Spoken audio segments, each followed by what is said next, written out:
ГСП онлайн. Городские новости сейчас.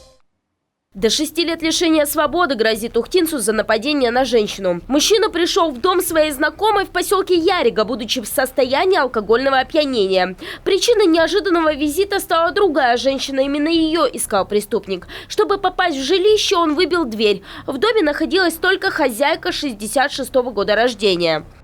После чего против ее воли и согласия совершил ее изнасилование. После непосредственного совершения преступления потерпевшая обратилась в правоохранительные органы с соответствующим заявлением. Сразу же следственно-оперативной группой был проведен осмотр места происшествия, в ходе которого были зафиксированы следы непосредственного преступления. Сразу же был установлен на тот момент тогда еще подозреваемый. Им оказался местный житель. Мужчина 31 года уже был неоднократно ранее судим и освободился из мест заключения только в 2017 году.